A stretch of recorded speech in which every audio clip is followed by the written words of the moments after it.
Assalamualaikum warahmatullahi wabarakatuh. Perkenalkan, nama saya Nurwidia dengan nomor induk mahasiswa 190105010149, lokal SYD.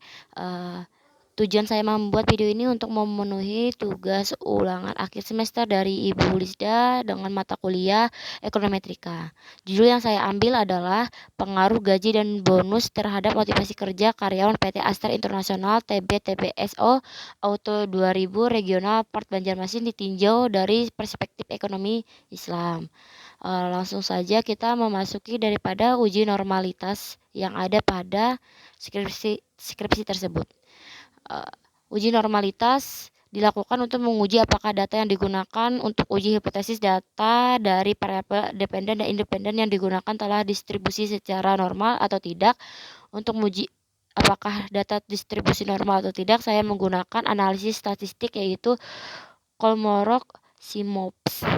Nah, seperti tabel yang ada pada gambar tersebut, maka dari uji normalitas di atas, maka data tersebut adalah normal atau signifikan karena nilai ASYMP slide 2 Telet adalah 0,26, artinya lebih dari 0,05 atau sig hitung 0,26 tingkat sig 0,05, maka dapat disimpulkan bahwa data residual di atas distribusi dengan normal.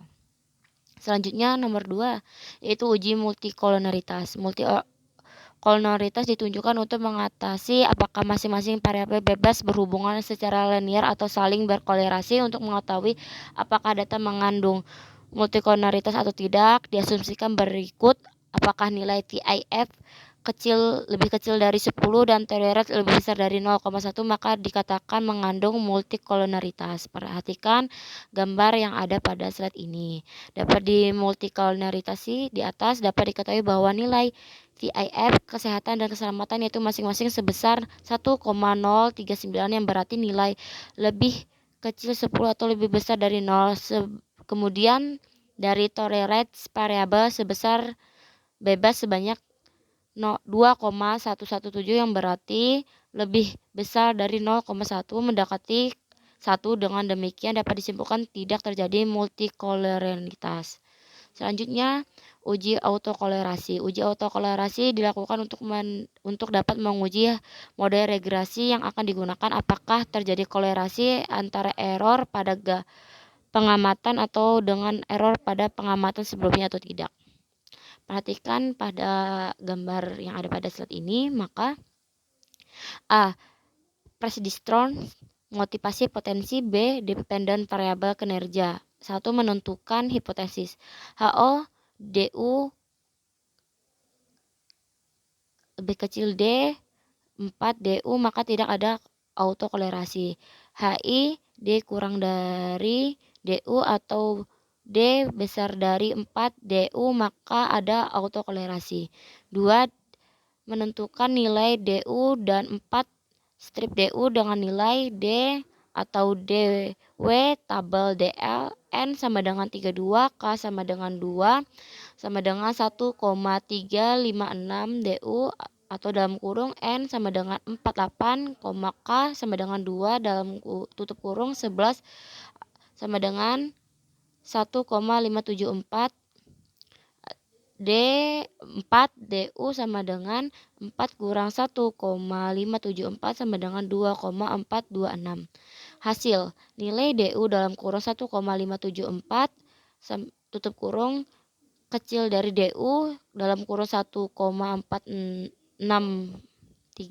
dalam tutup kurung lebih kecil dari 4 strip DU dalam kurung 2,426 tutup kurung karena nilai di sebesar 1,46 berada di antara nilai DU dalam kurung 1,574 tutup kurung dan nilai 4 strip DU dalam kurung 1,574 tutup kurung, maka HO diterima, artinya tidak terdapat autokolerasi pada data yang digunakan. 4. Uji heterogeneity heterokedasitas. Uji heterokedasitas ini dilakukan untuk menguji apakah model regresi memiliki keragaman error yang sama atau tidak. Asumsi keragaman error yang sama disebut dengan homokedasitas. Kan heterositas yaitu terjadi jika keragaman nilai errornya tidak konsisten atau beda. Perhatikan pada tabel berikut. Maka distort X1, X2, X1 kuadrat motivasi minat A. C-square hitung N kali NXR square sama dengan dalam kurung 32 kali 0,403 sama dengan 12,896 tutup kurung B. C-square tabel 11,0705 dalam kurung DF tambah 5A sama dengan 0,05 tutup kurung C. Berdasarkan hasil di atas yang menunjukkan bahwa C-square hitung kurang dari C-square tabel 12,896 lebih kecil dari 11,0705 tutup kurung, maka dapat disimpulkan bahwa data tidak terjadi gejala heteroskedasitas. Mungkin itu saja dari saya. Salah hilap saya mohon maaf. Wassalamualaikum warahmatullahi wabarakatuh.